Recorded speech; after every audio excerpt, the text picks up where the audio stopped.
Start the countdown.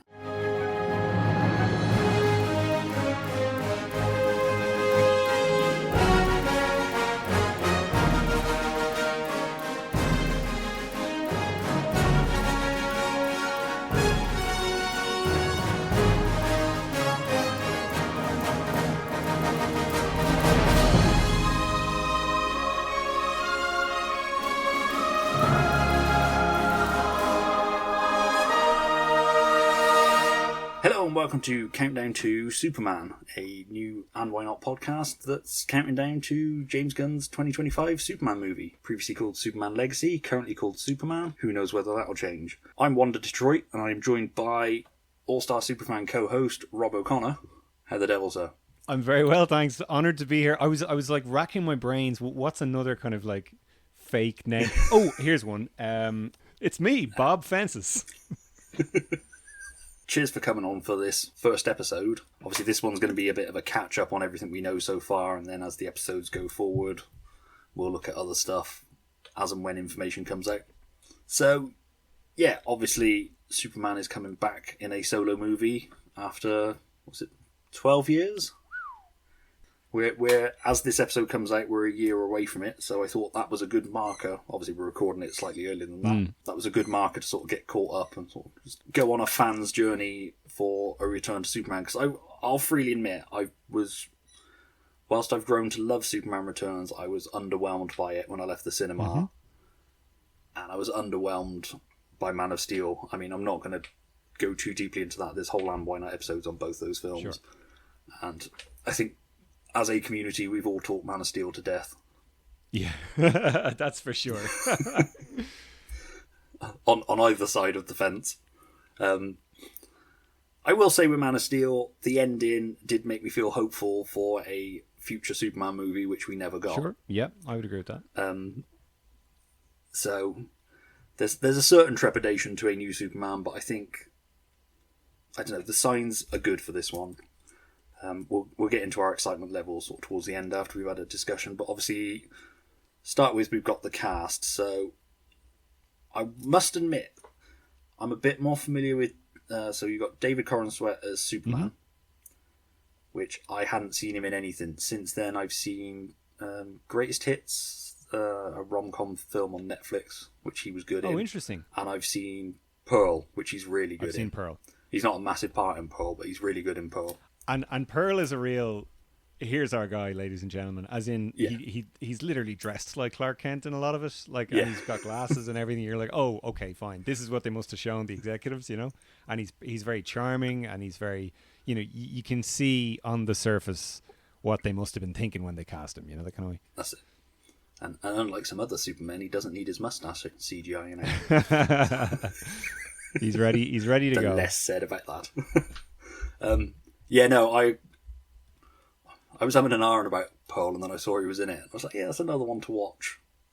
To get, yeah, I think you get an idea of what is. He's a bit of a sleazier Clark Kent. He has moments, but like I say, he gives a great performance in that. He's fine in Greatest Hits. It's a film I actually really enjoyed. It's a fairly standard 3-star sort of movie, but there's nothing really in his performance in that I was like, oh, I can see Superman in that.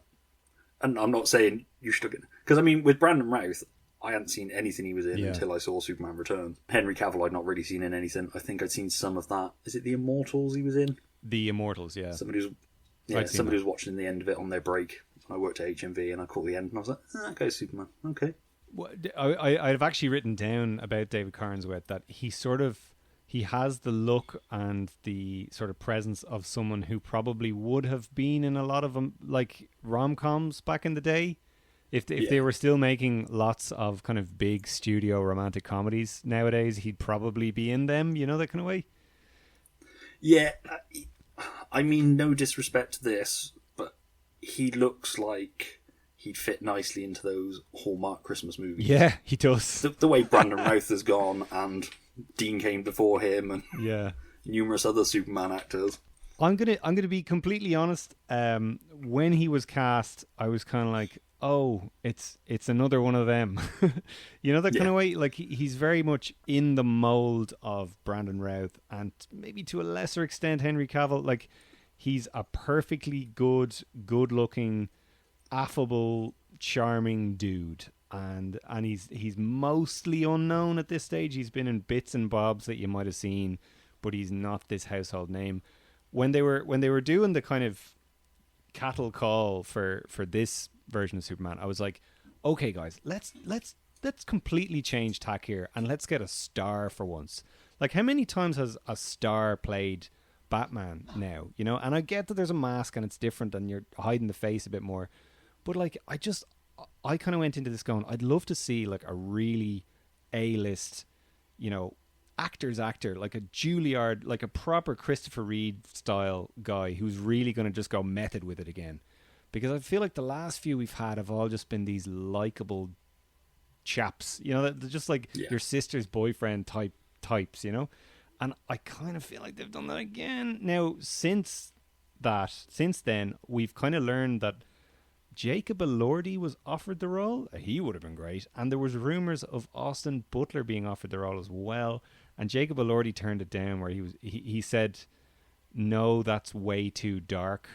And I think people read into that as in, no, Superman isn't dark. What the hell is this guy talking about? I think what he actually meant by way too dark was, I don't want to get tied down to all this studio antics for 12 years and have no say in, you know, not only what other films I can be in, but also how this shapes out. You know, it's not like you just read a script and you really, really like the script and then you take the role and you do all the research. If you sign on to be Superman, you're signing on for like whatever 5 or 10 movies or whatever it is, and you have no idea what they're going to do. You just have to have faith. Like, so I totally understand and respect why a big actor would say, no, thank you. I don't want to do that. Who's Jacob Elordi? He was in Saltburn with Barry Keoghan, and he was also in... Oh, yeah. He was in Priscilla. He played Elvis in Priscilla, which is funny because... That's right. Austin Butler... I knew it rang a bell. Yeah, I can kind of see that, and especially coming off of Henry Cavill just announcing that he'd be returning as Superman, and then seeing how he got treated. Yeah. Which, you know, whether you like the Henry Cavill films or not, that was pretty brutal to watch happen. It was pretty brutal to watch. Now, I think there was other powers at play there. I think Henry Cavill was part of a power play by Dwayne Johnson to take over the DC universe, which is just madness to think about. But that is kind of what was going on there. I don't actually think Henry Cavill was as set in stone to return as he thinks he was, or as anybody else. I think there was various calamity things going on there, and he fired his agent after it. Do you remember that? Vaguely, yeah. I must admit I didn't delve too deeply into it, so because there was a lot of it got mixed up a lot in the Snyder fan base, both being outraged that he wasn't coming back as Superman, but also turning on him because he said he wanted to take Superman in a different direction than he'd gone with Zack Snyder. Madness. Like there's so many different kind of elements to that whole thing, and people I think love to paint James Gunn as the villain of the whole piece, and I don't think he really had anything to do with any of that. He was like, at no point did I hire Henry Cavill, at no point did I fire him. It was just, he just sort of announced that he was back, and it had nothing to do with what I was doing, so sorry. Like, you know, well, that's it. I mean, you think Henry Cavill started 11 years ago, well, 12 years ago for us, by the time he started playing the thing. I mean, that's like 3 Batmans. Oh, my goodness. That's like the same Wolverine ago. That's a whole generation of kids that have grown up, and now you want to get that next generation of kids. Yeah. I mean, with the exception of Hugh Jackman, I don't think anybody's carried a role through. No, absolutely not. For such a long period of time. And I think it's funny now with the quote unquote kids. When I say kids, I often mean people in their early 20s who are on the internet now, and their expectations, I think, have just changed completely to what ours would have been back in the day. Yeah. Whereas like we were so used to, you know, maybe they'll make 3 movies if we're lucky, and then they'll leave it for 10 years, and then they might bring it back eventually, and it'll be a new actor, and that's fine. I think the MCU has unleashed this generation of people who just think that the same actor stays with this forever, and it has to go on forever, and if it doesn't, then it's this huge tragedy, and somebody has let everybody down. And actually, no, it's all just studio, and it's all just, whatever sells, and people move on and people forget, and change is the natural way of things, and we have to move on. Yeah, I mean, to a certain degree, I don't think studios help with we're building a cinematic universe straight out of the gate. Yeah. Look at Tom Cruise's Mummy film for that. Oh, my goodness. Which I'm kind of hoping with this, that the world building is secondary. It's not the... I'm hoping this isn't going to feel like a setup for lots of other things. I want a Superman movie. I'm with you.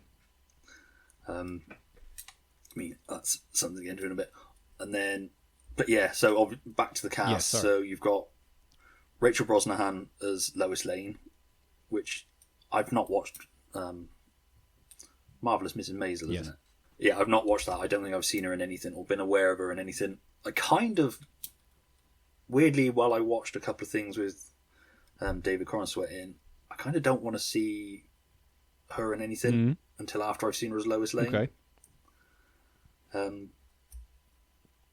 If I'm watching something and she's in it, I'm not going to turn it off. But I'm not actively seeking something. I also don't want to put the Mrs. Maisel thing on her for a performance as Lois Lane, if that makes sense. I get you. Yeah, no, that makes sense. Like I say, the David Corenswet thing was more... he was in films I wanted to see anyway, rather than... I do want to see Marvelous Mrs. Maisel. I just haven't got time to commit to another series at the minute. I have not seen her in anything, which is strange because she's won 2 Golden Globes, I want to say, for Miss Maisel. So she is one of the biggest names of this cast, I guess, ish. I mean, Nicholas Hoult as well, but I have not seen her in anything. All I have to comment on is my fiancée Saoirse has watched Mrs. Maisel, and she said that she is perfect and would be perfect for Lois Lane. So, and clearly, as evidenced by everything we've seen so far, she definitely looks the part. So no notes there. Yeah, that's it. I think you said in your most recent episode, or somebody said she looks like she's just walked off a page. Yeah, she just looks like Lois. She looks like a drawing of like... I'm trying to think of an artist to compare. Like, even the Joshua Williamson run that's on, like, running in Superman comics at the moment, she looks like she walked out of those comics, which is crazy because I don't think she was even cast when they were being drawn, so it's just perfect. Synchronicity. That's it. I really hope, because obviously we've had Lois Lane on TV, who's been one of the best Loises, if not the best Lois, consistently. Cinematically, the last 2 Loises, both fine actresses, but just were missing something for me. Totally. For a Lois Lane. Again, everything looks promising.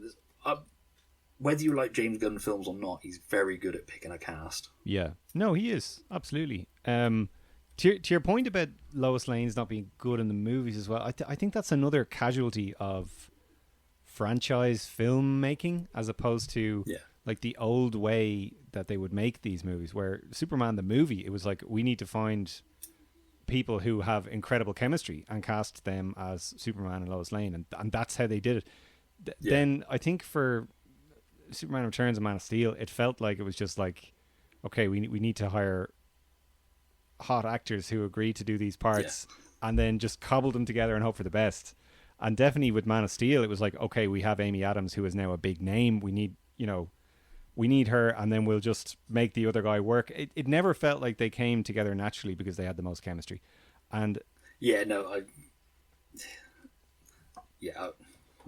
won't get into it. I found they lacked chemistry. Both fine actors, great in other things, but together they just felt like brother and sister. And I would hope that the cast being slightly less, obviously Rachel Brosnahan's won Golden Globes, but she still, I would argue, is not quite at the level of fame that Amy Adams was.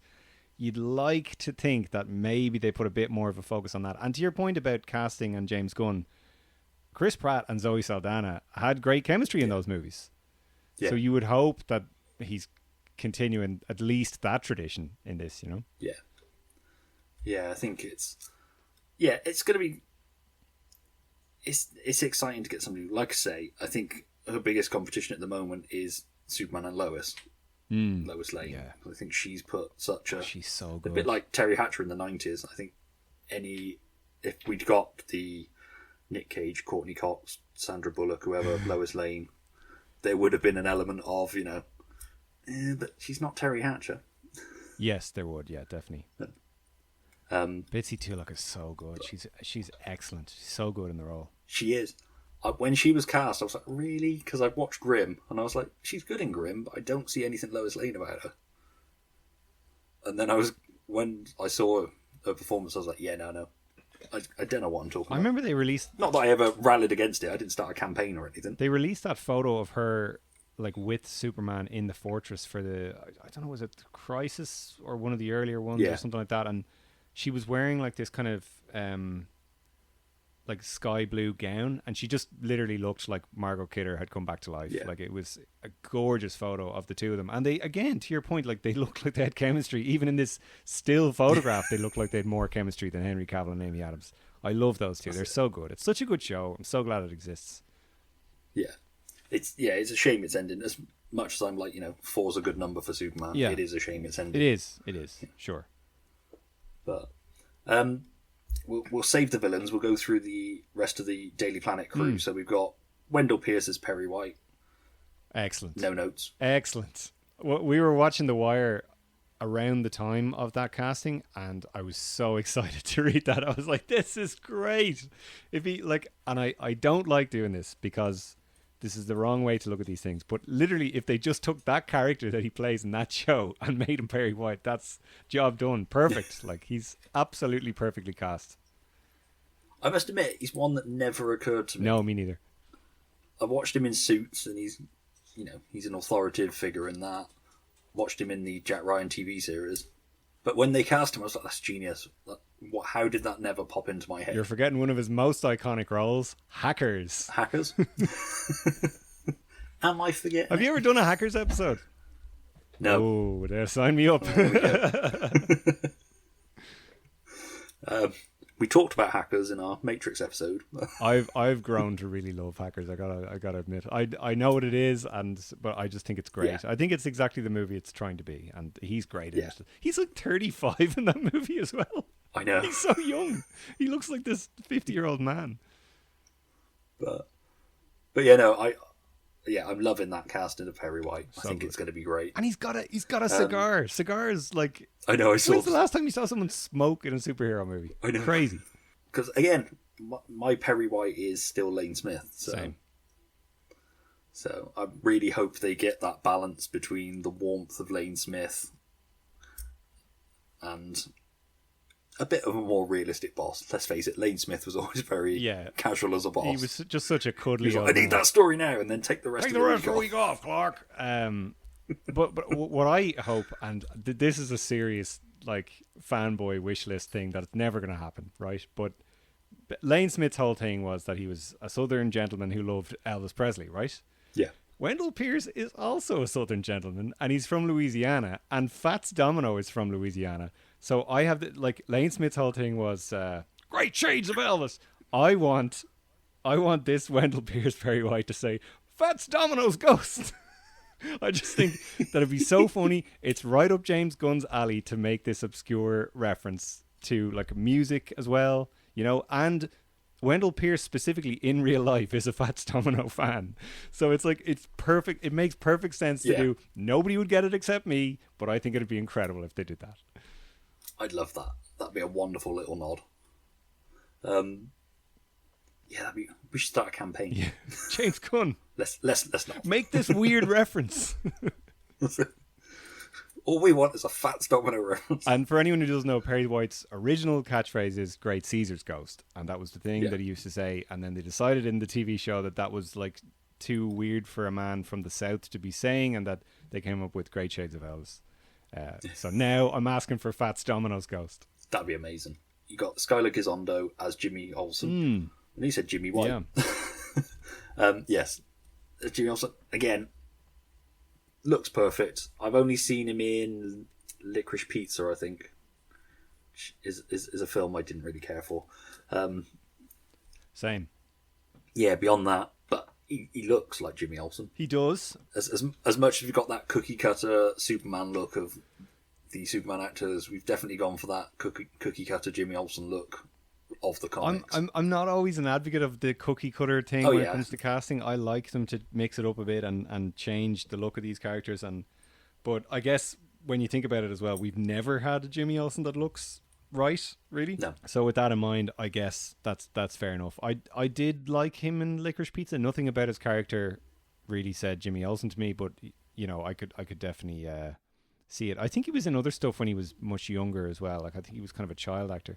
Yeah, I'm sure I've seen him in other things. He's probably been one of those ones that was in NCIS as a kid or something like that. Again, yeah, he was fine in Licorice Pizza. I just didn't care for the film overall. Best Superman connection in Licorice Pizza, though, is Bradley Cooper playing John Peters. Crazy. Yeah. That's a whole thing in itself. That's probably the highlight of that That's film. the reason I watched it. I was like, I just want the John Peters movie instead. Yeah, totally. I don't give a shit about this obnoxious kid. They should make a movie about the production of Superman Lives and get Bradley Cooper to play John Peters. That'd would be kick ass. Yeah, so then we've got Michaela Hoover as Cat Grant. I must admit, not overly familiar with her. Not at all. I gather she was in either Peacemaker or The Suicide Squad. Don't remember her in either. Beck Bennett as Steve Lombard, which again, I've seen him in things, but not massively familiar. He's got the mustache though, so. And a casting that confused me, written down, was Christopher McDonald as Ron Troop. Yeah, me too. So I was like, really? That's a swing? But it's not Happy Gilmore's Christopher McDonald. Jor-El himself. It's Jor-El himself. He is a young African-American actor as Ron Troop, so... Again, it's like Ron Troop walked off the page of the comics, pretty much. And again, we're finally getting Ron Troop on screen. I was thinking about I think Ron Troop was in Smallville, if I'm not mistaken. Probably. In the much later seasons of Smallville, when they were kind of just grabbing everything they could before the show ended. There was like 2 different Cat Grants, and when I say 2, I don't mean 2 different actors. Like 2 different characters called Cat Grant. It was madness. And then there was definitely Ron Troop in there somewhere as well. Yeah. Well, certainly his first appearance on the big screen. The big screen for sure. Yeah. And then obviously we've got the Kents. So we've got Neva Howell as Martha Kent, which again I recognised her, but I couldn't pinpoint something. No. I must admit she was the casting that was a bit like. But then they seemed to use 2 different photos, one where she looked quite Martha Kentish and one where she didn't. So when they cast those 2, I was like, wow, they're definitely really changing tack with the casting of this. There are no real like legendary names at all in this for the first time ever in a Superman movie. Like the most legendary esteemed actor is Wendell Pierce, like who perfectly like well respected actor with this great career in theater and film. But he's not the household name that like Marlon I don't think Brando, that's a Kevin bad thing, Costner, though, Russell because Crowe. obviously Not a bad thing. It started with Donna's Superman, casting sort of prestige names. Yeah, that's what Christopher Nolan brought over to his Batman films, which then transferred over to Man of Steel, and I think carried on for a bit. I think they've also realised a bit like the Marvel method. You bring in these actors, you basically moneyball them.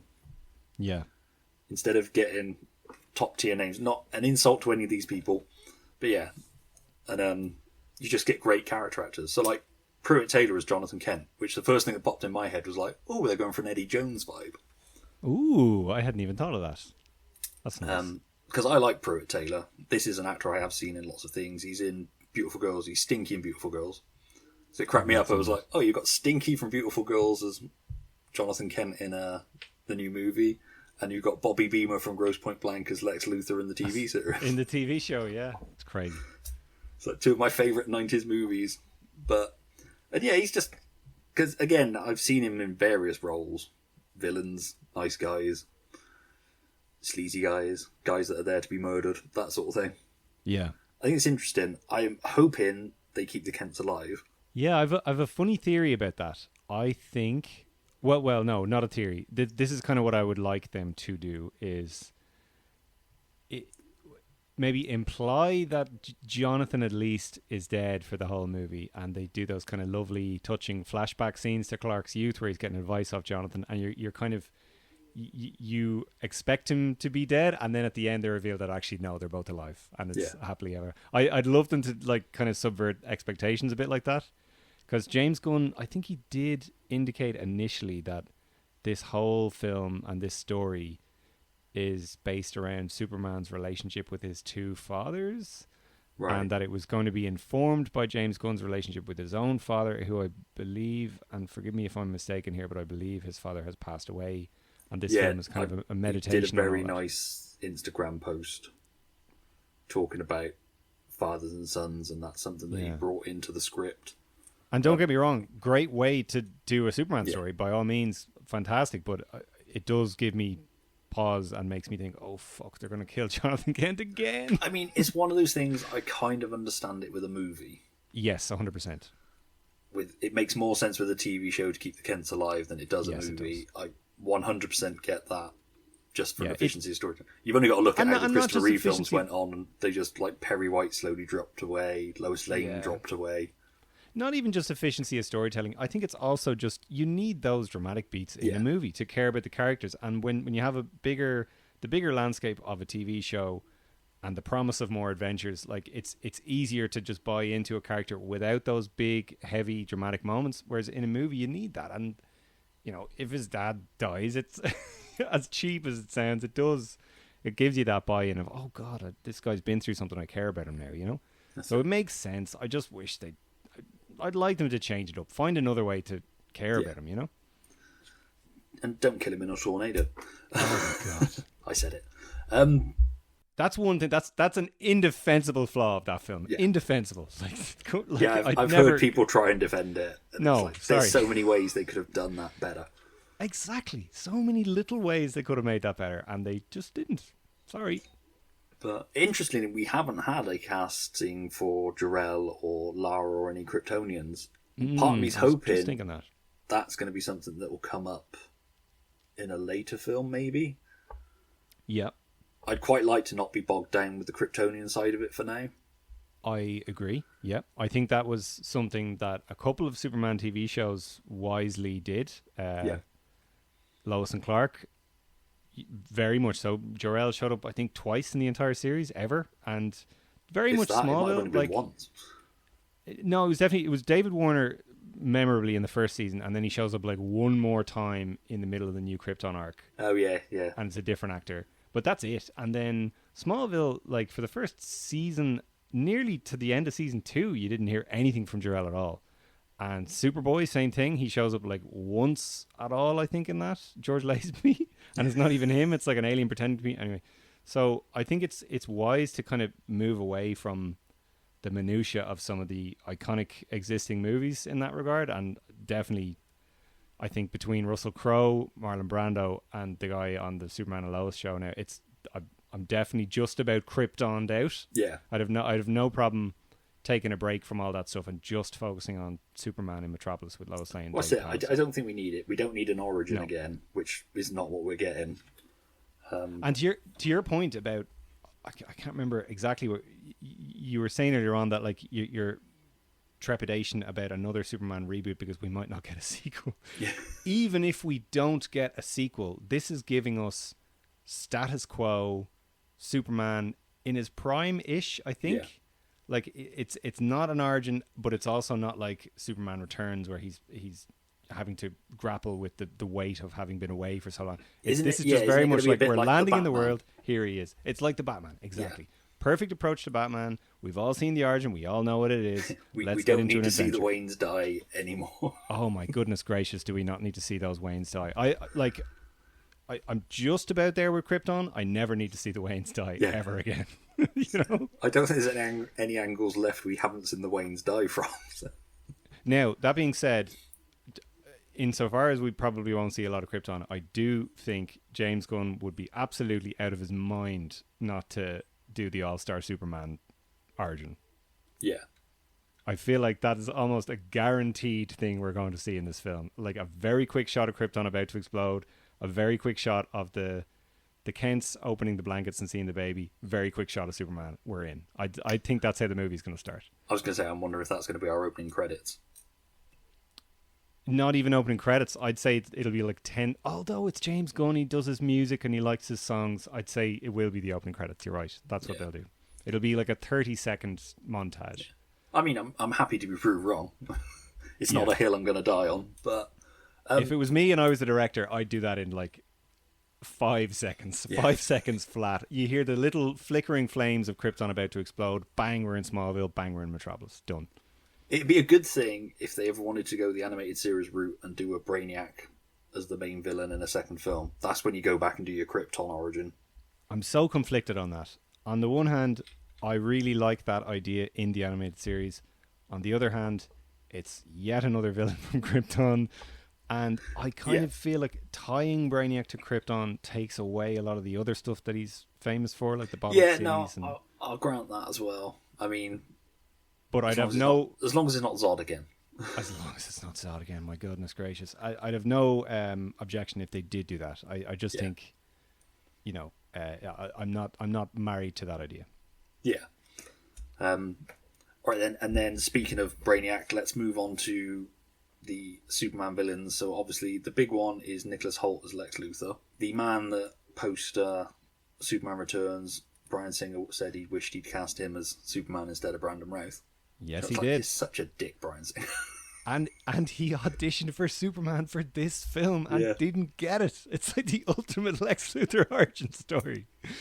I was gunning for Nicholas Hoult to get Superman in the first place, and when he was up for Batman, he was definitely one of the names I was really keen to see get that. And when there was rumors that he was potentially still up for Lex Luthor, I was like, yes, do that. That'd be great. Now, I know everyone's like, oh, well, he wasn't great as Beast in X-Men. Watch more interesting movies than X-Men prequels, for God's sake. He was fine as Beast. He was fine as Beast, but he's brilliant in some stuff. Like, have you ever seen The Favourite?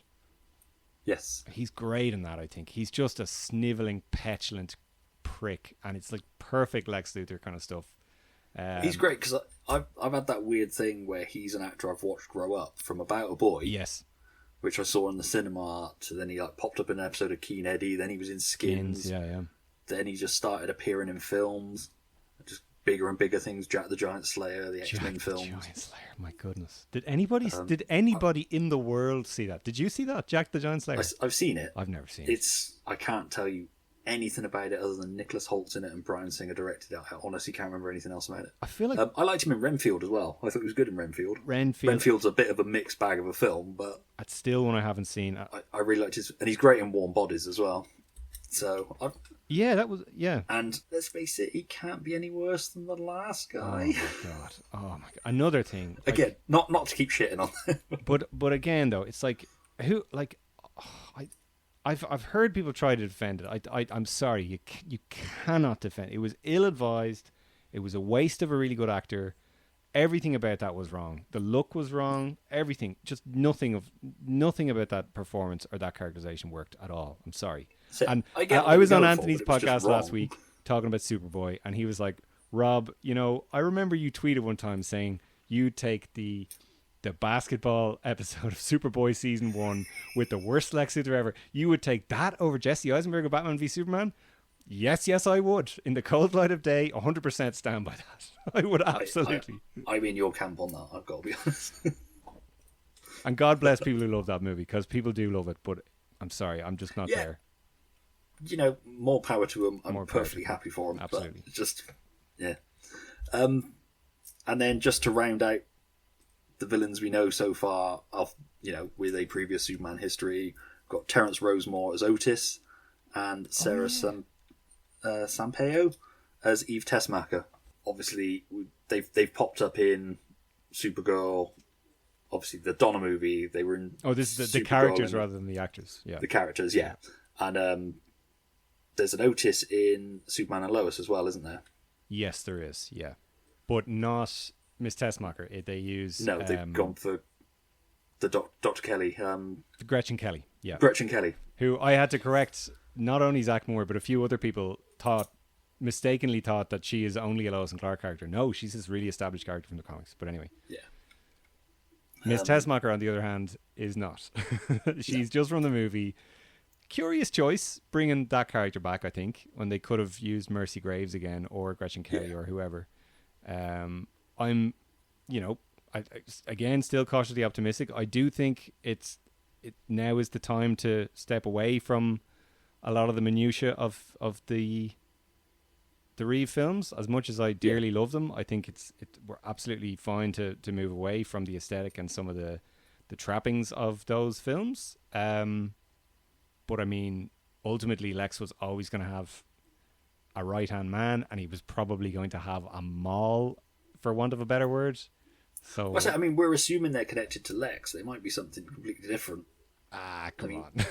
The implication is they're going to be connected to Lex. But again, we don't really know what this Lex is. Now, he certainly looks like the businessman.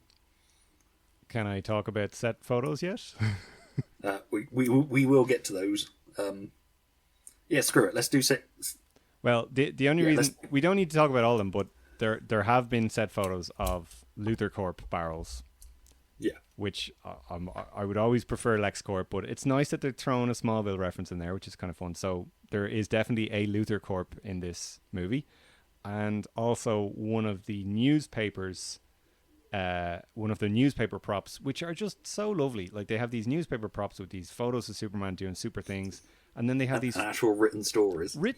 And one of the little headline articles is something about Lex Luthor winning a Humanitarian of the Year award or something like that, or some kind of science related. So he's obviously not a fugitive on the run, at least. Yeah. So that leads me to believe he probably is the businessman version, which couldn't make me happier.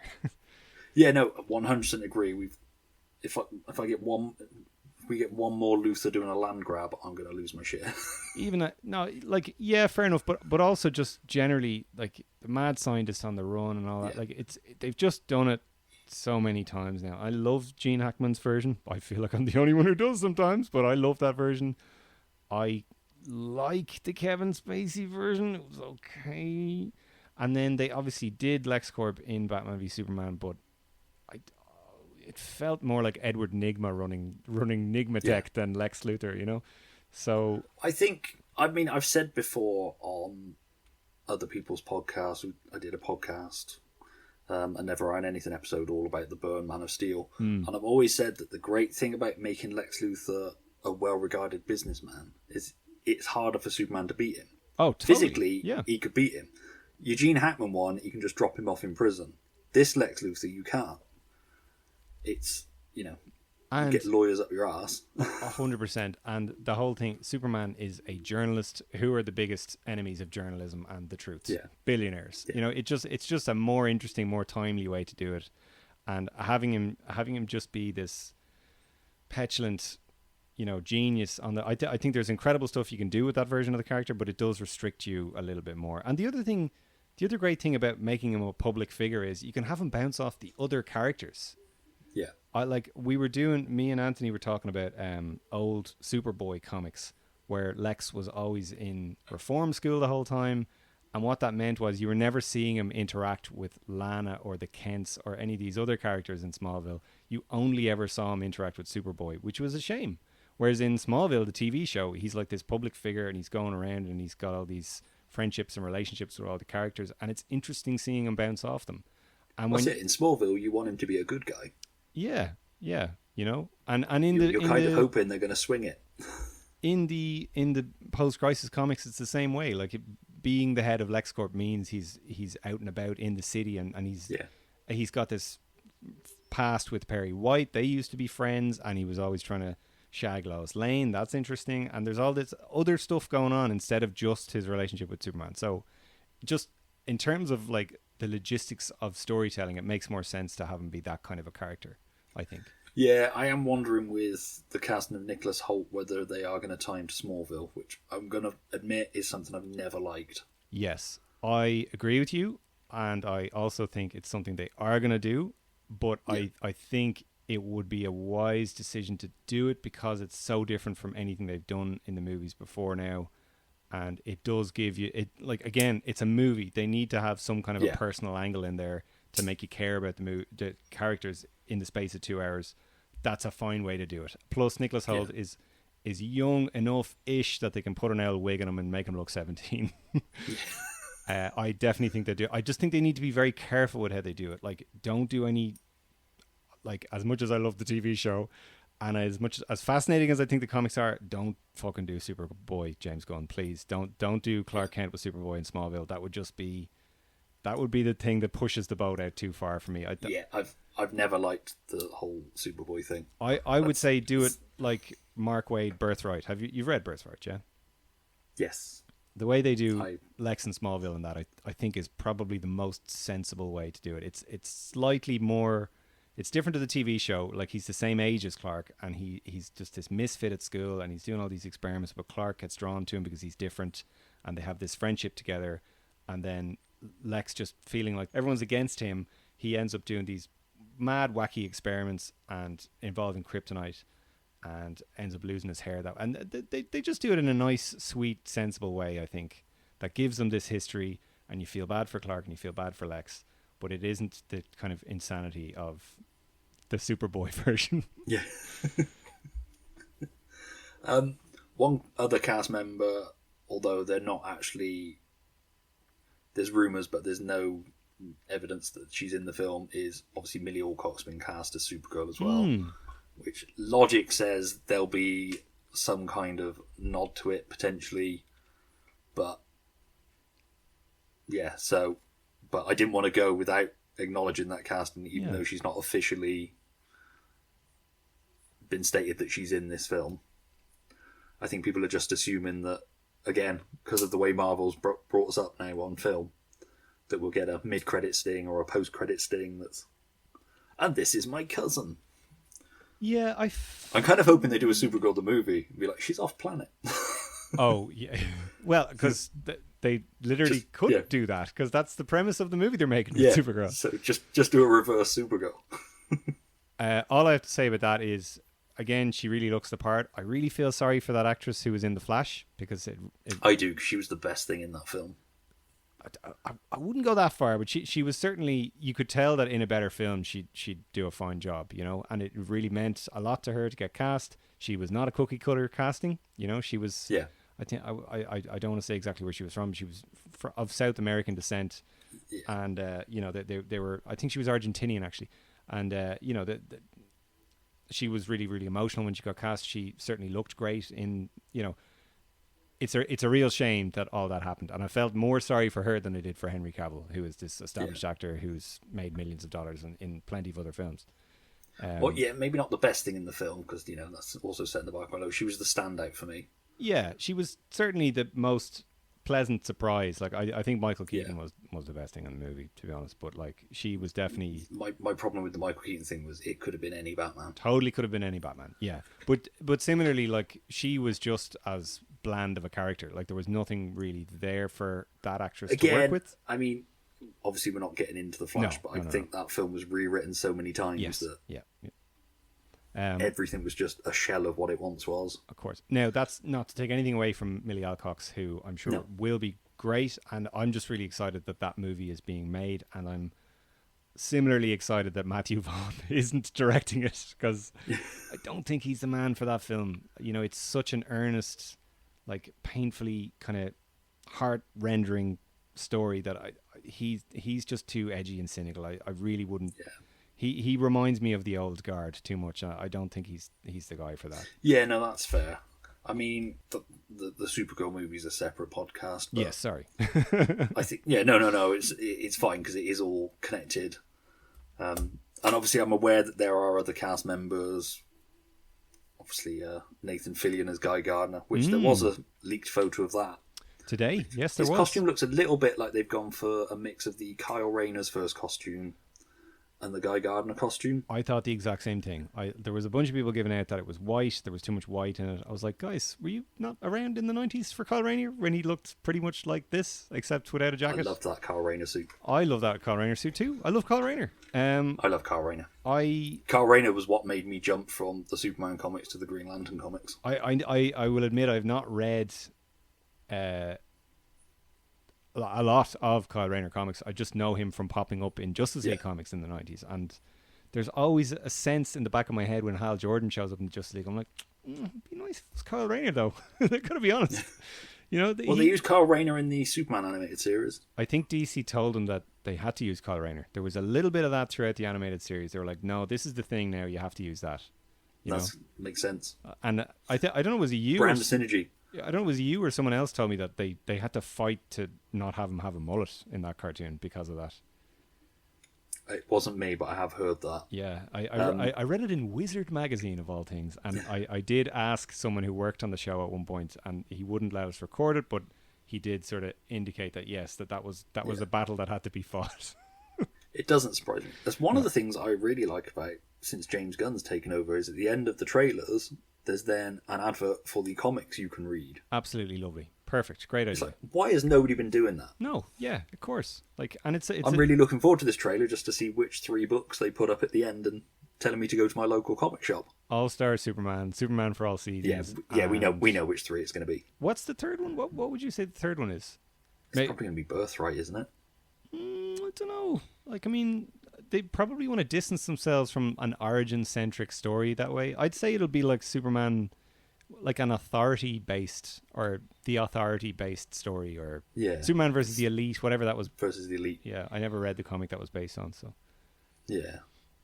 But yeah, no, that's a whole episode we could do just on James Gunn's Superman mood board.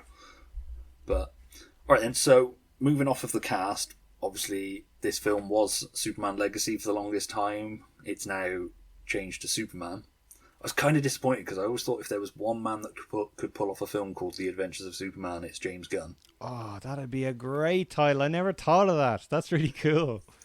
It's like there's very few... Zack Snyder could never have pulled that off. Bryan Singer could have never pulled that off. Donna probably could. But yeah, James Gunn's your man if you're going to get an Adventures of Superman movie. Do you know what it is, man? I think the only trouble with Adventures of Superman is it doesn't really fit in a hashtag. Yeah. Now, hashtags aren't really a thing anymore, so maybe not, but like that was It does also sound like a TV series, to be fair. Yeah. Mainly because George Reeves and Lois and Clark. And it sounds like an old TV series, which is the other thing. They want to sound new and sexy. But then again, I don't know if they necessarily do with this movie. It does have sort of a throwback element to it.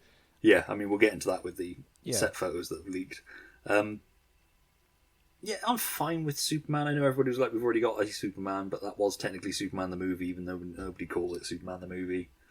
I suppose it's a clear intention. It's a bit like all the Legacy sequels that came out. We will call our 5th Scream film Scream. We'll call the new Halloween Halloween. That's what it screams of to me. Yeah. It's just, okay, we've reached carrying capacity with these titles. We just need to tell the audience exactly what it is. Superman, that's it, and there's no messing around. And I just think that's bollocks. I want a more descriptive title. And to your point about I'm not a physical medium guy anymore, but if you're sitting at home and you're looking at all your lovely DVDs and you have Superman 1, 2, 3, 4, Superman Returns, and then suddenly you land on Superman again, you're like, no, I want a more descriptive title than that. It was the exact same bullshit with the Batman. And the day they make a movie called James Bond is the day I stop going to James Bond movies. And I guarantee some fucking Jeff Bezos type has suggested to the Broccolis, why don't we just call the next one James Bond? Don't do that, please. Continue the interesting titles. Continue making the collection look elegant. And I was pissed off when they called Sherlock Holmes instead of Sherlock Holmes something else. But in fairness, I subsequently found out that there actually is an old movie called Sherlock Holmes. So, but no, name these films something interesting and distinctive. Like, you'd never name a comic Superman. Like, you'd call it Superman : something. Yeah. I mean, I was never massively sold on Superman Legacy. That always sounds like No, neither was I. A further down the line, this is Superman's Legacy kind of thing. It sounds like a shitty Facebook group that... Yeah. Sorry, I'm in a shitty... It sounds like a podcast. I'm an admin of a shitty Facebook group with the Legacy at the end of it. How dare you, sir? But yeah, no, it's not a shitty group. It's a great group, actually. Fantastic. Lois and Clark, The Legacy. If you like Lois and Clark, check it out. Sorry, it's not a shitty group at all. I love it. It is a great group. Yeah, I mean, Superman's fine. It does what it says on the tin. I wish, like I say, they'd done something a bit more exciting. Even like, Superman Man of Tomorrow. Just something that's like, but like you say, there's the hashtag element of it. There's the marketing element of it. It's probably, you don't want too many words in your title. Gone are the days of having things like Things to Do in Denver When You're Dead as a title. Yeah. So you've got 3 words max. If you get really cynical about it as well, every time somebody tweets about Superman now, they're technically selling the movie. Yeah. Whereas if it was overly specific, then it's all tied up in SEO nonsense. I think it's not. I truly don't believe there was any artistic reason to call it that. It's pure economics and marketing is why they've done that, and it's bollocks. But to your point, I also don't think Superman Legacy was a great title. It felt a bit generic, didn't it? It was kind of nothing. Yeah, just sounded like anything. It's sort of a throwback to like the Batman Forever days and the Batman Triumphant, which became Batman and Robin. I kind of secretly wish they had made a movie called Batman Triumphant. I think it sounds really cool. It sounds better than Batman and Robin. Yeah, if anything, Batman Forever should have been called Batman. Should have been called Batman and Robin. Totally agree. But again, that's a different podcast for next year when we celebrate an anniversary. Not if I get there first. I don't know who that was even. The Penguin, I guess. He wasn't in that movie. Yeah, I mean, title's fine. It does what it says on the tin, but it's not. It didn't blow me away. No. I will say, Man of Steel was a great title. Yes, it was. It was a magnificent title, and it should have been a magnificent movie. But no, I absolutely. So, and then of the things we've officially had released was the suit reveal. So we had the S reveal in the snow. Yeah. Which seemed to set people off in both camps. Mm. I liked it. It's got that nice Kingdom Come thing. I've always liked. I love the traditional S. Yep. You know, the one they slap on everything, including the T-shirt I'm wearing. But I do like that Kingdom Come redesign. I do like the idea that it's a symbol that, if you're going with a Kryptonian symbol, then it makes more sense for it to look a little bit like an S rather than being an S in a shield kind of thing. I've always liked the Kingdom Come S, and I've always liked the idea of using it with yellow instead of black, and making it the more closer to the traditional version. And I've mentioned this before. There was a lovely website back in the day called Superman5.com, and the kind of banner logo over that website was basically the Kingdom Come S, but with yellow instead of black. Yeah. And that was like the first time I ever found a website devoted to the possibility of another Superman movie. And I remember just thinking, that's so cool. They should absolutely make him look like that in the movie.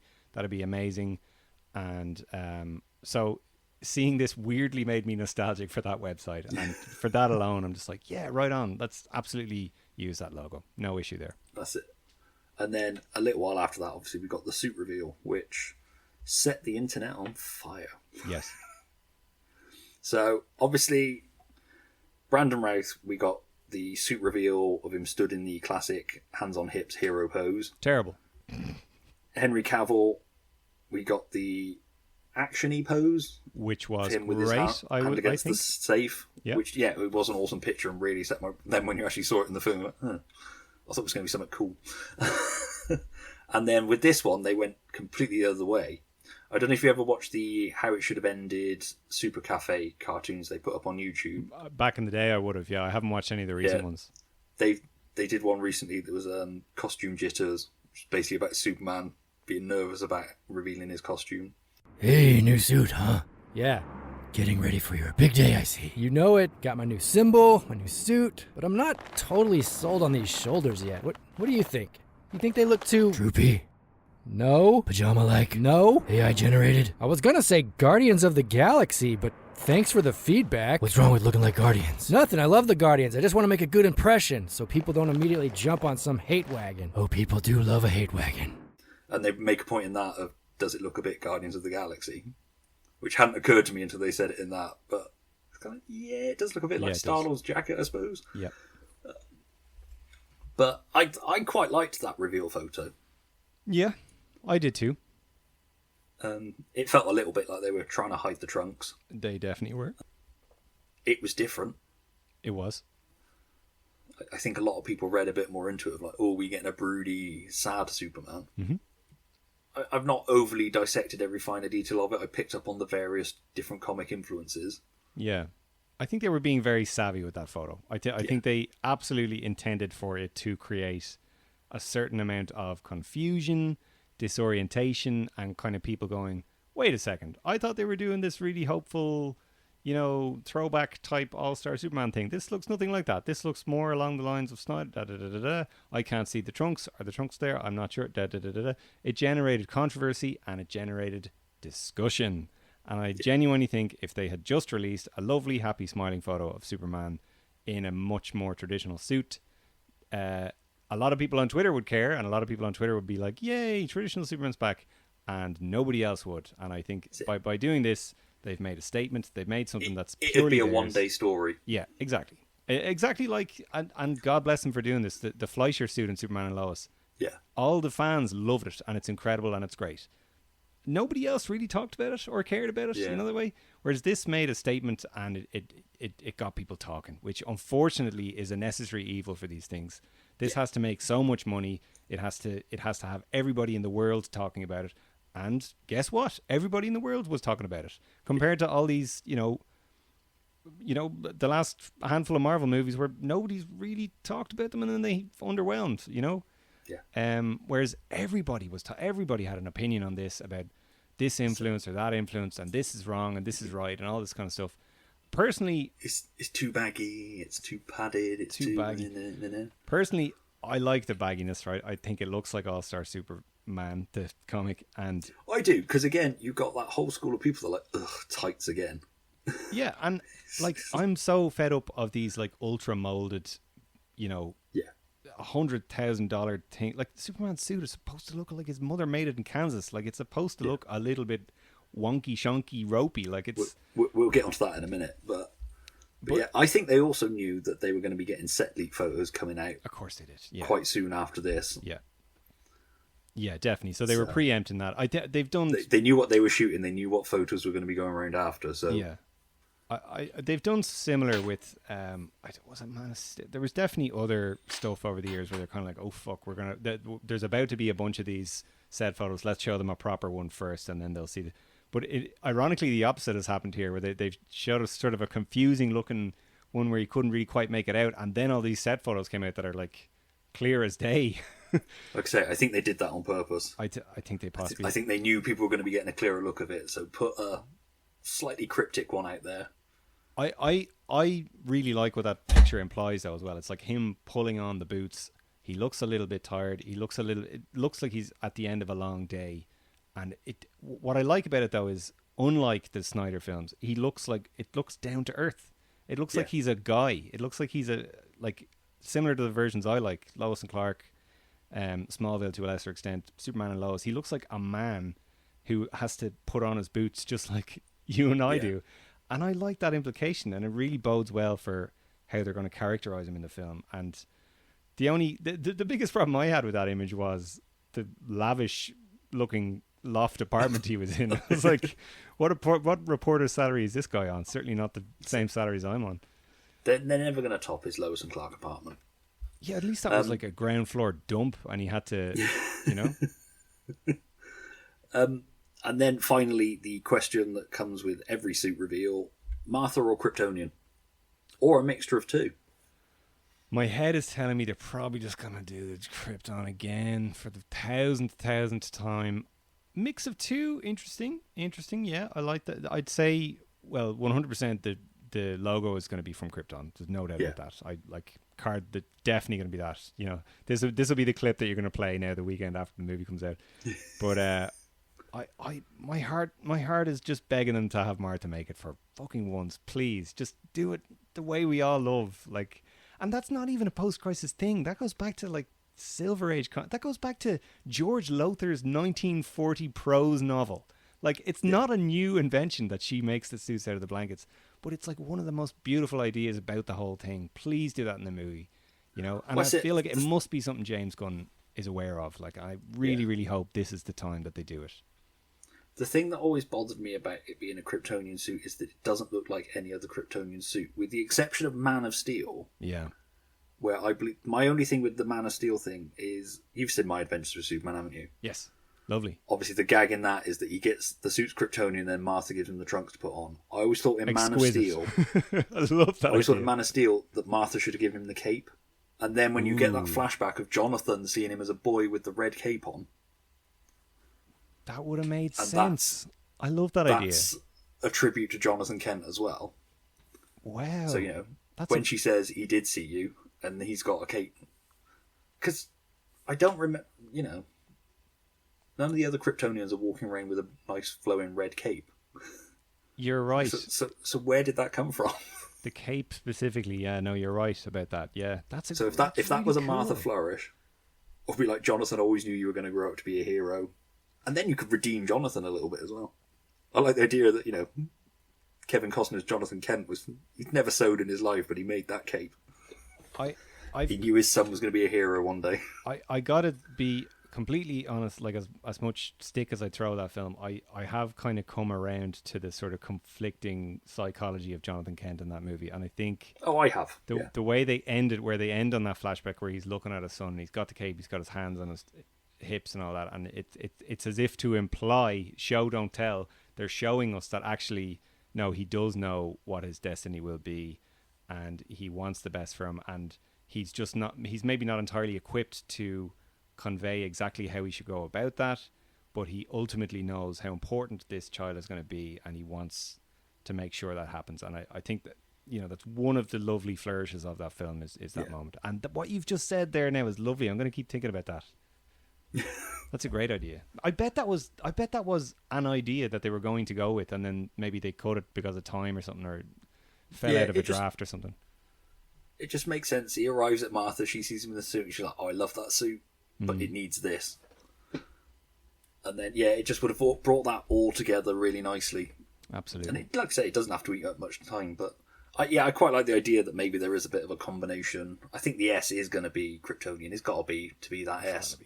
Yeah. But I, for God's sake, I just hope, like, especially with the bagginess and all that, I'd forgive it in a heartbeat if it was Martha making it, and it makes sense. It just looks like this kind of football, like American football jersey type thing that a mother would make. Like 100% hope that that's the case.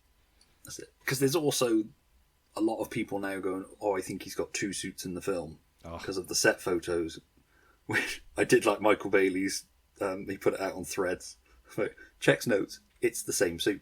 Yeah, it's like Chang in Community looking at the tiny little thing. It's like, what are we looking at here? It's like, no, it's that Office meme, isn't it? Of the same photo. Now, the only thing I'd say, going back to the cynic in me, gotta sell some toys, and if he did only have the one suit, it would be the first film since Superman 4 where he's had just one suit for the duration of the film. Because if you recall, Stuart, Superman Returns, there was that weird grey thing he wore in the ship. When he arrives back from Krypton, or where Krypton was. Which got released in a figure with a Jor-El. Yeah, no, which I saw in Toys R Us for $1.99 and never bought, and that's my one big regret to this day. I saw it on www.ebay.co.uk not 1 week ago, and it was exactly £10.99. I was going to buy it, but then thanks to your lovely brothers and sisters who voted for a certain referendum, the import charges to import it into my country are that much more that it isn't really worth it anymore. So thank you again for any part you may have played in that. But my point was, what we need to do is you need to order stuff to come to my house. Then once a year we'll get together. That's not a bad idea. There we go. Great idea. Maybe we'll do that. Point being, grey pod suit, I think it was called, Superman Returns, and then Man of Steel, he had obviously the black suit, and then again in Justice League. Which people get very worked up about. Makes no sense, but anyway. Once they announce the inevitable McFarlane tie-in toys and that, you'll have to come back on definitely for that episode, so we can talk toys. Absolutely, and how much I love McFarlane toys. Sorry, I'd love to do that, Or not just McFarlane. Hopefully, we'll get some cheaper, like the Man of Steel ones. The Green Lantern ones, just some cheap knock-around toys. Or the Spin Masters. Oh, Spin Master, for the Flash. Spin Master are just so lovely. I'm so grateful to them for the last few years. They've just, for anyone who doesn't know, that they are a kids' toy company. They make these 5-inch figures that are designed to be played with, and they remind me of the old Kenner toys we had when we were kids. And they've made like a ton of different characters, mostly Batman-centric, unfortunately, because those are the ones that sell. And they can make the most amount of figures and play sets and stuff for Batman. That's fine. But they've also done a ton of DC stuff as well. There's some great Superman ones. I've got a bunch of them. I spent way too much money tracking down the Lex Luthor one, which is really nice. There's Wonder Woman. There's pretty much the whole Justice League are out there. And they're just great. I'm so happy that they exist. I still find it ironic that a company called Spin Master put out the Flash Batwing and didn't make it have the spinning capability of the cockpit. It's such a it's such in a your sadness. name. It's literally exactly like I don't think a toy exists of that, as in No, with the I don't spinny function in it. No, I think they might have been the only ones who put out a Batwing for McFarlane that film. McFarlane put out a Batwing for that film as well. Oh, did they? Yeah, but their one cost like £70 or whatever, and was massive. Whereas Spin Master's one is just a lovely one that fits in your hand. I showed it to you earlier. I won't show it to your listeners again. No, I have seen it in Smith's for a reasonable price. I keep thinking I should go back and pick it up. Guarantee it won't be there now if I take a punt on it. But yeah, so obviously the suit then led to us getting better looks at the suit in the set leak photos, which two things massively excited about. Those colours pop, and there's a yellow S on the back of the cape. Yes, there is, baby. Of course. I didn't think we'd ever see that again because of it must be a nightmare when you're doing CGI to... And to talk about nightmarish CGI, not only is there an S on the back of the cape is in all these set photos. It's none of this like a Henry Cavill thing where there was no cape and they added it all in later on. Yeah. This is all there. Like, so obviously maybe there's less CGI in this one, which I would have no issue with whatsoever. Now, how they go about that in a modern movie, I don't know, but I'm happy to find out. Yeah, I hope it's not going to be another Superman Returns where they film all that stuff practically and then change it out for some horrible CGI flying. Meanwhile, at the Hall of Justice. We've had the set photo leaks that have come out. Like I say, the costume looks amazing. I'm really liking the stuff we're seeing of Metropolis. It feels like it's got a nice mix of retro future. Totally. It's a gorgeous Metropolis, man. I could talk about it all night. It's incredible what we're seeing. It feels very Superman the Animated Series and Batman the Animated Series, that sort of not really having a particular time setting feel to it, which I think is smart. I mean, obviously we don't know what the technology is going to be. That tends to be what dates things. Nothing takes you out of a 2005 movie like a Motorola flip phone. Yeah. I think, just going into detective mode here, I think one of the vans in it says something about online and in print or something like that. Yeah. So it's definitely, there's definitely internet in this. So it is modern, but it's that timeless thing where we're probably going to see some slightly older looking vehicles and older fashions and stuff like that. But technology is kind of more or less what we have. And I know, like, you know, people are still reading newspapers, which is less and less common nowadays, but there's still newsstands with newspapers in them. There's no, and this is, I mean, we're scrutinizing things with a fine-tooth comb here. There's no year on the newspapers, which you'll notice. Whereas I think even, funnily enough, even Superman Returns, which had a similarly timeless aesthetic, that did say there was 2006 written on many of those newspapers. Whereas this is just I must totally... admit, I've not gone into minuscia detail on the set photos. I tend to not seek ones out if they pop up on my timeline. Yeah. I've always had this mixed thing about set photos. I mean, when I was a kid, it was paparazzi shots of Arnold Schwarzenegger in the Mr. Freeze suit or something. That was the first glimpse you got. Yeah. If you happened to catch it in the paper that day.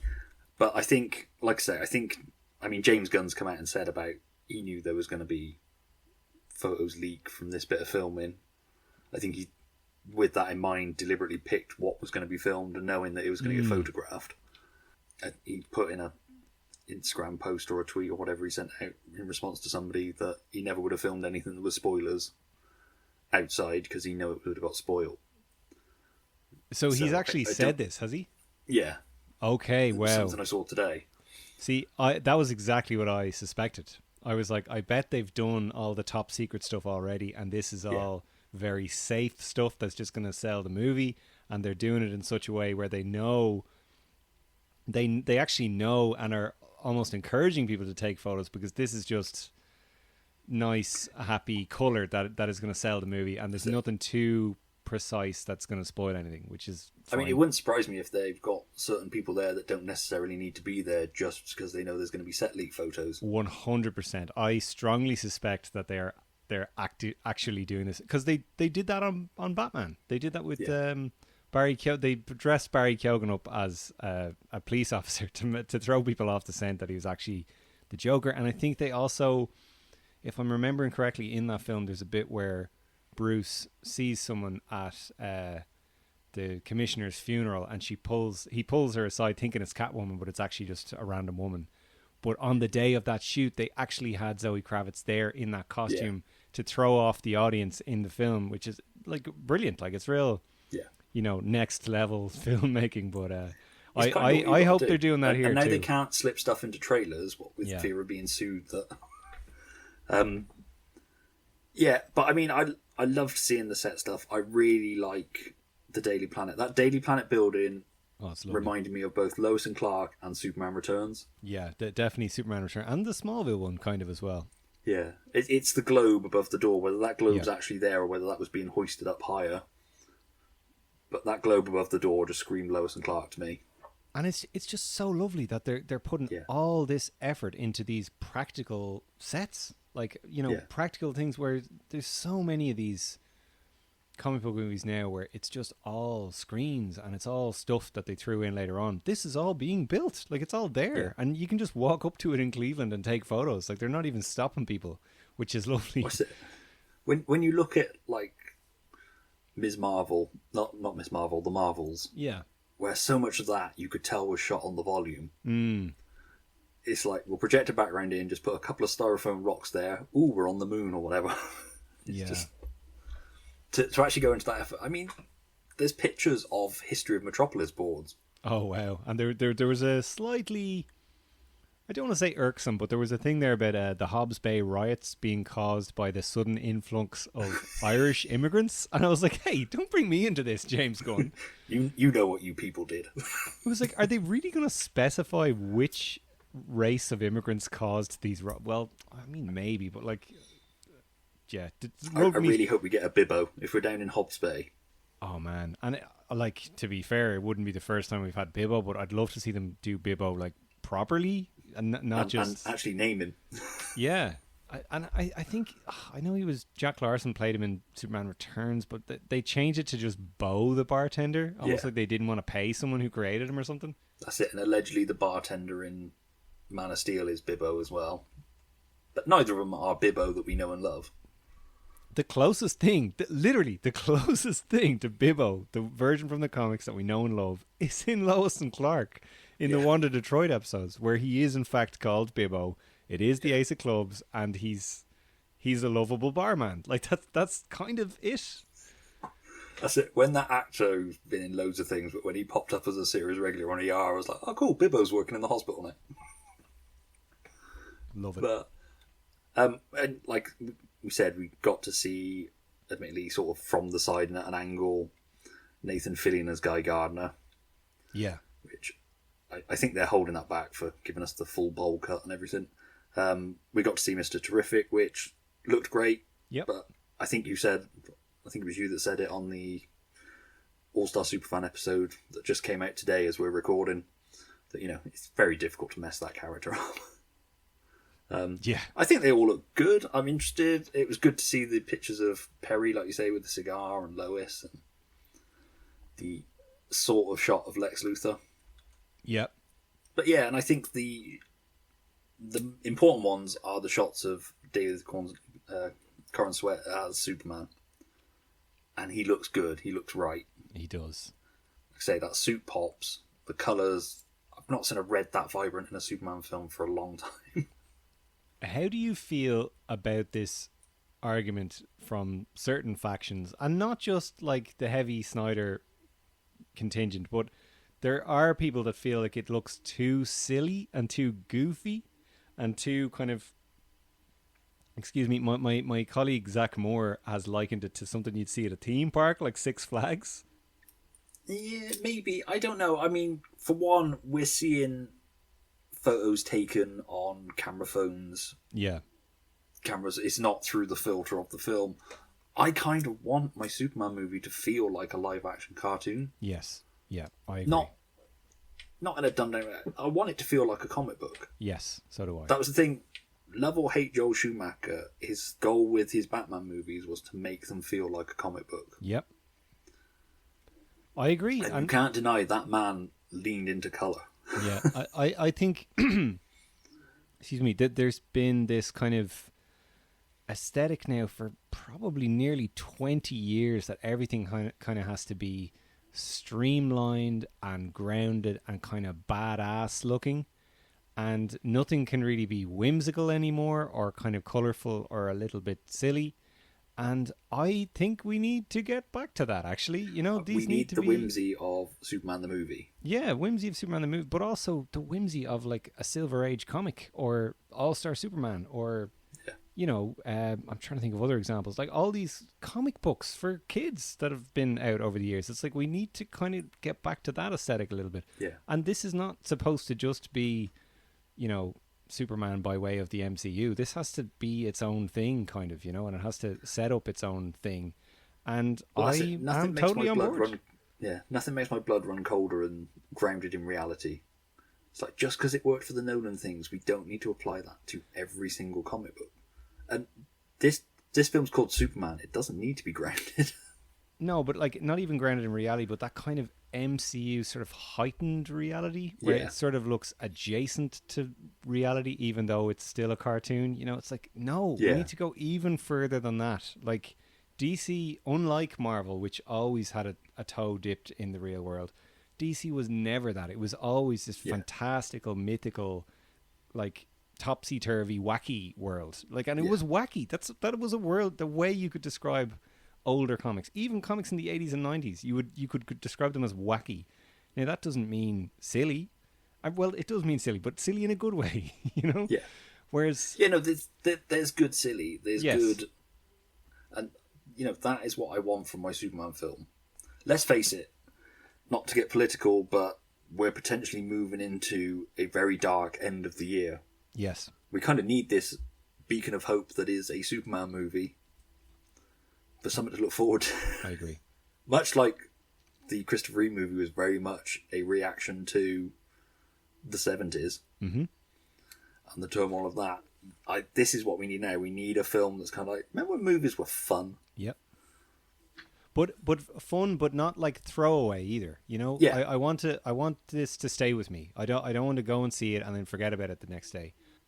Oh yeah, no, yeah. Like I think it's fine to be a popcorn movie, but I want there to be a bit of substance here. And I think in fairness to James Gunn, he makes films that I do remember. Like even Guardians 1 and 2 and 3. Like they all had sort of heavy emotional weight to them that I really admired and respected, even if I didn't love every second of those movies. I think there was a lot of them. Even films like Super and Slither. Yeah, Super's a very interesting film. I wouldn't say I love it, but I like it. Like, yeah, no, I'm not. It's not one I ever felt I needed to go back to, but it's also a film that I still remember. And again, saying a film, I want a film to be fun, always sounds like you want it to be one of those throwaway 90s thrillers or rom-coms that everybody forgot about. I want it to be fun I want it to be a good time. I want it to be a film that I'm going to be like, I want to pop that on and just chill out. I want it to be like Star Wars. Yeah, is for some people, really, or Superman really the movie is for some people. But no, I suppose there's this phrase I often hear, and God bless him, my co-host Alan has said it from time to time, and it's something that kind of gets on my nerves a little bit. It's when people say, "Oh, well, I just want to be entertained." Well, of course you want to be entertained, but I also want something beyond that. Do you know that kind of way? Yeah. And and I kind of have a sneaking suspicion that we're going to get that. Now, in fairness, say what you like about Snyder, like he was very much trying to do that as well. Same thing with Bryan Singer. But I think James Gunn is finally going to temper that with, you know, old-fashioned entertainment with a little bit of substance as well. That's my hope. That's it. You can have fun with substance in it. Yeah. I mean, that sort of brings us on just sort of start wrapping things up. Just a little bit of light, fun speculation. One theory I've got is I'm wondering whether the JLA sort of characters in this film are maybe going to be a stand-in for the Elite. So obviously you've got the engineer who was part of the Elite, wasn't she, if I remember rightly? Yep. So I'm wondering if, because they've chosen people like Guy Gardner, Metamorpho, sort of characters that walk a line. Yeah. I'm wondering if that's going to be where the Elite side of it plays in, without using the Elite, use heroes that people recognise, even casually. Yeah, I think it's going to be a mix of Superman versus the Elite, mixed with Justice League International mixed with Kingdom Come. Yeah. So it'll have the kind of screwball comedy antics of Justice League International with Guy Gardner being a big dickhead to everybody. You're going to have the kind of questionable behavior. And the corporate oversight of Maxwell Lord, which was a big part of Justice League International. We pretty much know that that's going to be the case in this, because they've all got a Lord Tech logos on them on the Justice League. Then you're going to have Superman versus the Elite, the questions over, how far should you go as a hero, what's right, what's wrong, all that stuff. And then I reckon the stuff we saw at the start of Kingdom Come, where everybody's sort of just running amok and they're not really paying enough care and attention to how they're doing their superheroing, and Superman has to step in and kind of go, well, hang on a second, guys, we need to be a little bit more mindful of the man on the street and the little kids and the dogs and all this stuff that we should be not, taking for granted when we're having our big superhero battles, So I think all of those elements are going to sort of, from what I've seen anyway, that's what I suspect is the direction James Gunn's going in. And with that, he can do an overall commentary on superhero films as a whole and the way the genre has gone, the problems with the MCU and the problems with the DCEU. I think it's going to be a whole different kind of collection of ideas, I think. Yeah, because you can do that then as well as a reaction to The Boys, which is very much superheroes run amok, and your main big superhero is a Superman stand-in pastiche kind of thing. So you can do the reverse of that with putting Superman back as a core. That makes sense to me. Otherwise, why are those characters there in a Superman movie? Yeah. So that's sort of my speculation and hope with that. And obviously, maybe with the exception of the engineer who's potentially manipulating them all with Maxwell Lord, they'll all swing round and we'll start to get the groundings of the JLA as we know and love it. Yeah. I don't think anybody, well, at least the Guy Gardner, and certainly not Mr. Terrific, I don't think any of those guys are going to be like true antagonists. I think they're maybe just going to be a little bit misguided and need to... I think they're just going to be opposed to Superman's way of doing things. Yeah. Superman's going to be opposed to their way of doing things, and that's going to be the conflict. I'm kind of hoping that in this one, Lex Luthor is a background antagonist. Yeah, me too. Not a small character, but I'm hoping Maxwell Lord is potentially the, for want of a better term, big bad of this film. Now there's a thinker. My only objection to that is that's a lot of Sean Gunn. I don't know if he's main villain material. I don't mean main villain in screen time, just... or it turned out Lex Luthor has been manipulating him, and it's just this whole pyramid scheme of... Yeah, that's kind of what I'd be into, where it sort of seems like Maxwell Lord is the guy pulling the strings, but actually it's all Lex the whole time. That'd be the kind of idea I'd be into, because part of what I think they kind of get wrong with Maxwell Lord and a lot of stuff is they do just make him a villain, whereas he's actually a much more interesting character than that. Like, he's kind of three-dimensional in the comics, and it's a shame when they just sort of say, he's just a really bad guy. It's like, well, no, he's a bit more interesting than that. He killed Ted Cord. Bastard. Yeah, I used to read those Justice League International. They're so good. And the thing about those Justice League International comics is throughout all these set photos that I'm seeing, I'm like, oh, yeah, no, he's doing that. Like, guys, calm down. He's doing that. Go and read those, because, like, they look like this, and that they had this great kind of wacky screwball charm to them, but they always felt true to DC. And like, no, please just go and read those comics, please. Like, all these people that's the great thing about casting Nathan Fillion as Guy Gardner as well. Is Nathan Fillion does good dickhead. Yes, he but does. He's also a guy that you can't help but like. Yeah, perfect. Which is what you want in Guy Gardner. You want to be like, you're a prick, man, but I still can't help but kind of like you. Oh man, I saw some tweets today, and they were like, "Oh, I just can't believe they're making a Green Lantern into this kind of, fame hungry, self-absorbed corporate sellout kind of guy. That a Green Lantern would never do that." I was like, that's Guy Gardner's whole thing. That was literally all his character was. Please go and read those comics. And I don't like gatekeeping. I don't like telling people, oh, you have to read this to enjoy this. You don't. You should be able to walk into a film.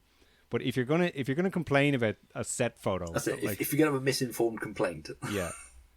Awesome. I guess just to sort of round it off, then, Just sort of, I want to gauge guests' excitement for Yeah. the film as it approaches. So obviously we're a year away as this is coming out. So on a scale of 1 to 10 Great Shades of Fat Dominoes, Great.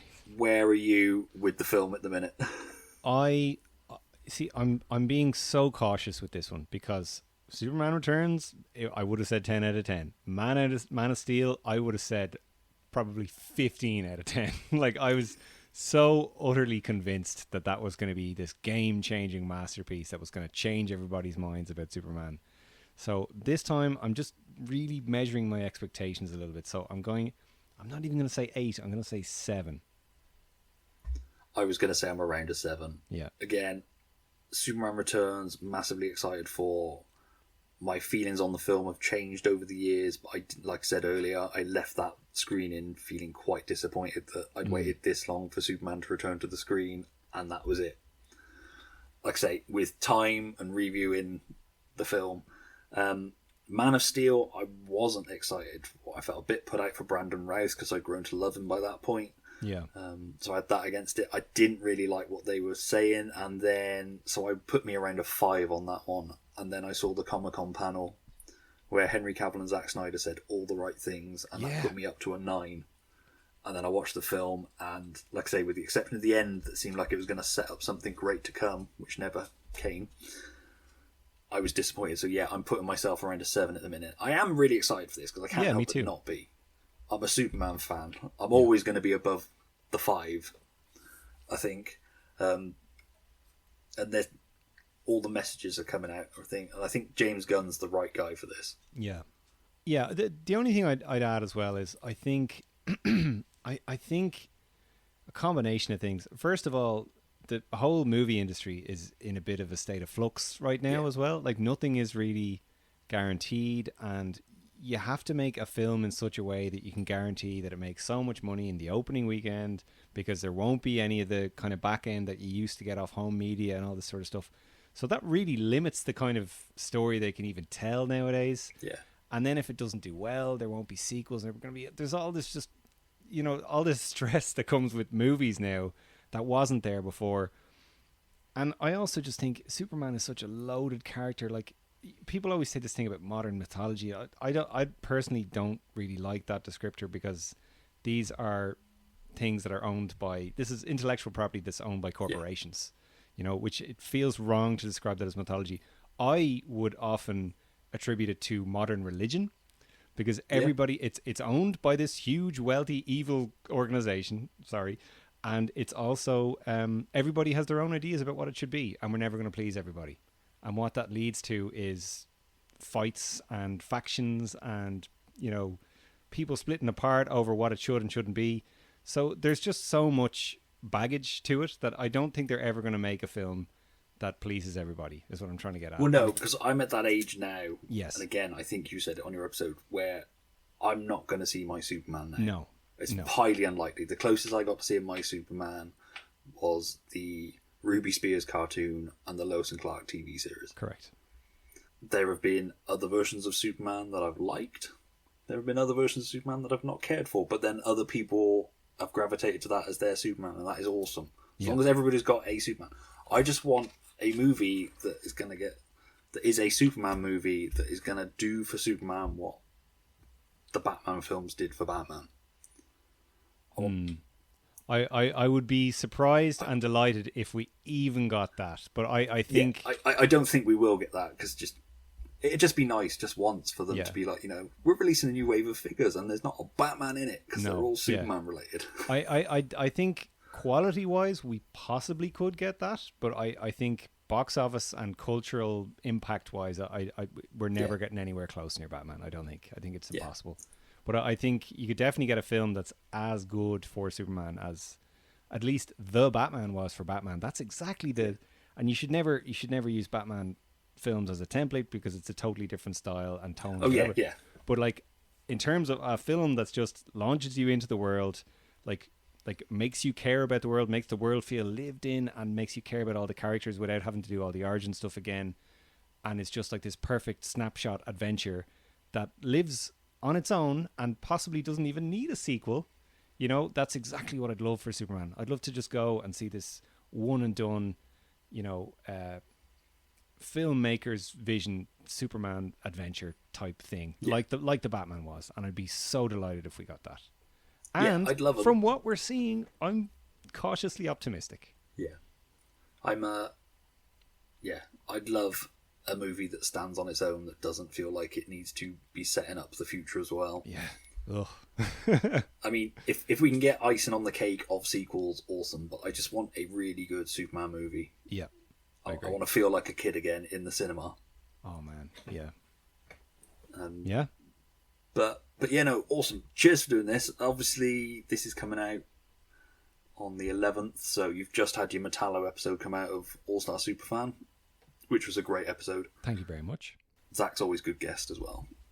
And anything else coming up you want to plug quickly? I'll put all the links in the show notes as usual. Yeah, we have 2 more in the bag. 2 interviews with 2 different actors who have played Superman.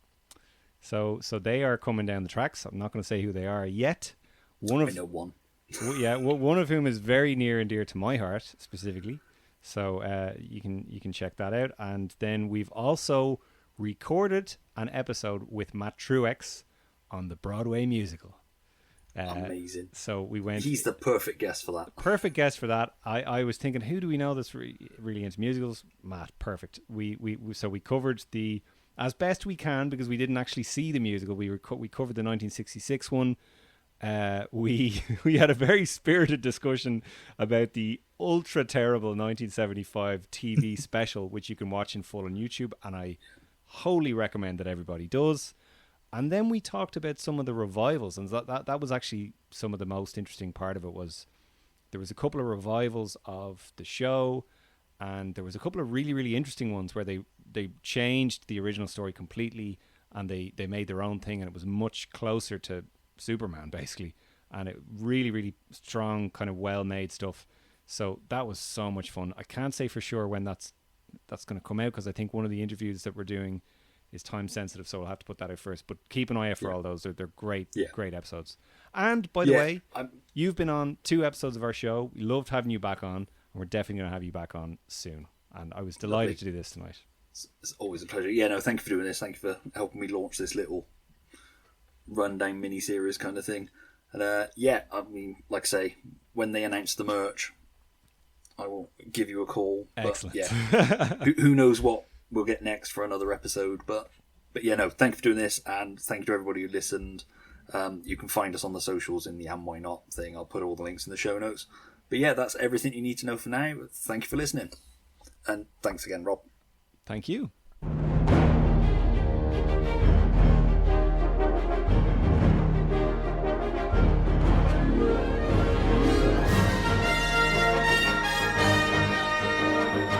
Countdown to Superman is an And Why Not podcast from the nerds who want themselves. Thank you for listening to this episode. If you enjoyed it, why not subscribe or leave a rating or review if you feel like doing so, wherever you get your podcasts. If you'd like to be kept up to date with what's coming up on the show and when they'll be out, please give And Why Not a follow on Threads, Blue Sky and Instagram by searching And Why Not Pod or checking out the links in the show notes.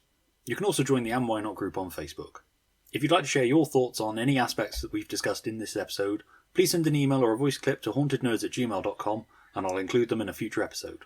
Superman is currently due to be released in cinemas on the 11th of July 2025 by Warner Brothers. All of the previous Superman films, and I'm pretty sure most of the TV series, are available on various physical media formats. And don't forget to check out the many great Superman comics and stories from the last 85 plus years at your local comic shop.